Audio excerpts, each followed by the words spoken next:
अस्सलाम वालेकुम व्यूअर्स। आज की कहानी मेरे एक सब्सक्राइबर फरहान ने मुझे भेजी है, जो लाहौर से ताल्लुक़ रखते हैं। इनका दावा है कि ये वाक़या इनके साथ 2019 में पेश आया और आज भी वो इस रात को याद करके कांप जाते हैं।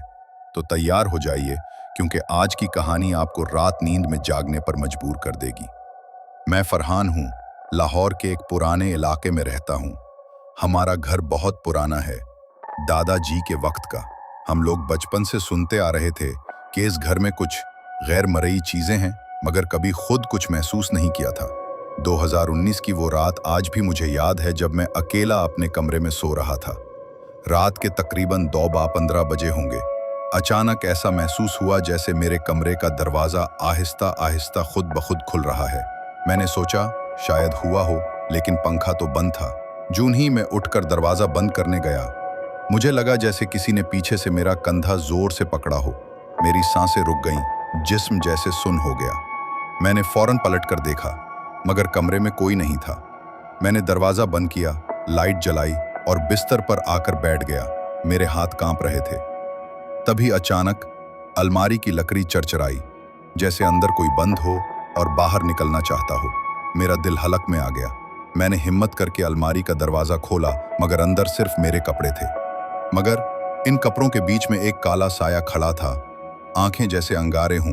मैं चीखा, मगर आवाज ही नहीं निकली। वो साया बस मुझे घूरता रहा, फिर एक झटके से गायब हो गया, जैसे कभी था ही नहीं। इसके बाद मेरे कमरे की चीजें खुद ब खुद हिलने लगीं। रोशनी बंद होने लगी, दीवारों पर खून जैसे धब्बे उभरने लगे। मैं भागता हुआ कमरे से निकला और अम्मी अब्बू के कमरे में जाकर दरवाजा बंद कर लिया। रात भर नींद नहीं आई। अगले दिन मौलवी साहब को बुलाया। उन्होंने बताया कि इस कमरे में बंदिश है और कोई साया कैद है जो अब आज़ाद होने की कोशिश कर रहा है। हमने वो कमरा मुकम्मल तौर पर बंद कर दिया है। आज भी इसके दरवाजे पर ताला लगा हुआ है और कभी कभी रात को ऐसा लगता है जैसे कोई अंदर से दरवाजा बजा रहा हो। अगली रात मैं चुपके से बिस्तर पर लेटा हुआ था। लाइट बंद थी, लेकिन नींद आ नहीं रही थी। दिमाग में बार बार वो साया घूम रहा था।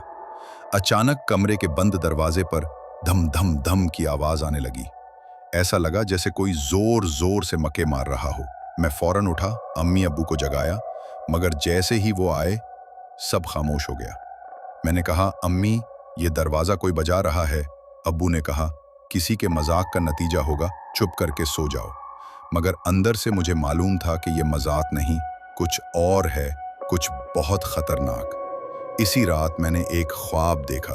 मैं इसी बंद कमरे में हूँ और अलमारी खुली हुई है। अंदर वही साया खड़ा है, मगर अब वो मुझसे बात कर रहा है। फरहान, मैं कैद हूँ, मगर ज्यादा दिन नहीं, फिर सब खत्म हो जाएगा। उसकी आवाज घटती जा रही थी, जैसे किसी गहरे कुएं से आ रही हो। अचानक मैं ख्वाब से उठ बैठा। पूरे जिस्म पर पसीना और कमरे की खिड़की खुद ब खुद खुली हुई थी। कपड़े हवा में उड़ रहे थे और दीवार पर किसी ने उंगली से लिखा था, वेलकम बैक। मैंने अगली सुबह मौलवी साहब को दोबारा बुलाया। उन्होंने बताया कि तुम्हारे साथ साया राब्ता कर चुका है और अब वो तुम्हें नहीं छोड़ेगा। इसे निकालने के लिए वजीफा, अजान और कुरान की तिलावत शुरू की गई। मगर जैसे जैसे हम कुरान पढ़ते, घर में चीजें टूटने लगें, आईने खुद ब खुद चटखने लगे। अक्सर दीवारों से अजीब व गरीब सरगोशियां सुनाई देती, जैसे कोई बच्चों की आवाज में हंस रहा हो। और सबसे डरावनी बात, एक रात जब मैं बाथरूम गया तो आईने में खुद को नहीं, बल्कि किसी और को देखा। एक लंबे कद वाला, चेहरा जला हुआ शख्स जो मेरी ही शक्ल में मुझे घूर रहा था। मैंने पीछे देखा, कुछ नहीं था। एक दिन ऐसा भी आया जब छोटे भाई की हालत गैर हो गई। वो जोर जोर से चीखने लगा, ये साया मुझे ले जाएगा, फरहान भाई बचाओ। हमने फौरन घर खाली किया और कुछ दिन के लिए नानी के घर चले गए। नानी ने बताया कि वो कमरा कई साल पहले भी बंद किया गया था, क्योंकि दादाजी के भाई ने वहां खुदकुशी की थी।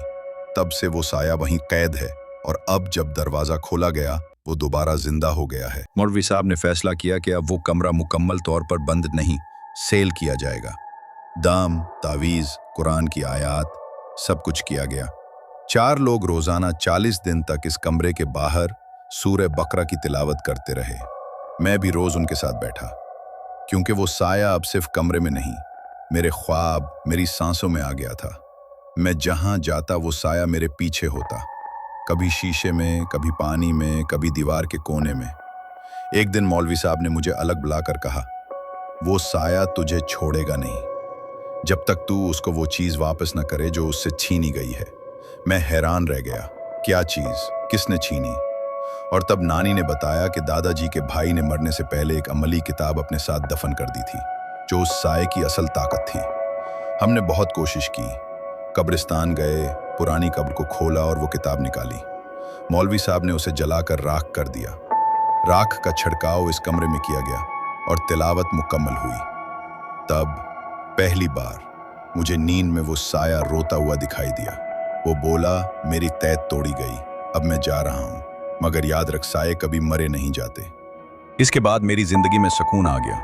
कमरा मुकम्मल तौर पर बंद कर दिया गया। मोहल्ले के लोग अब वहां से गुजरते नहीं और मेरे ख्वाब पुरसकून हो गए। आज 3 साल बाद मैं नॉर्मल जिंदगी गुजार रहा हूँ, पढ़ाई मुकम्मल की, नौकरी कर रहा हूँ और माशाअल्लाह सेहत भी ठीक है।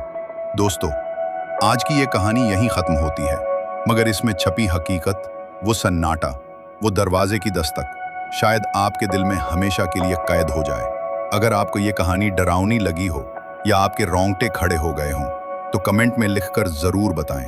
और अगर आपके साथ या आपके किसी जानने वाले के साथ भी कोई ऐसा सच्चा और खौफनाक वाक़या पेश आया हो तो मुझे ज़रूर भेजिए।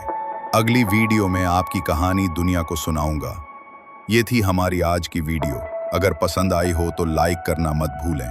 चैनल पर नए हैं तो सब्सक्राइब करें और बेल आइकन को दबा दें ताकि नई हॉरर कहानियां आप तक सबसे पहले पहुंचें। मैं फिर मिलूंगा एक और खौफनाक सच्चे वाक़ये के साथ।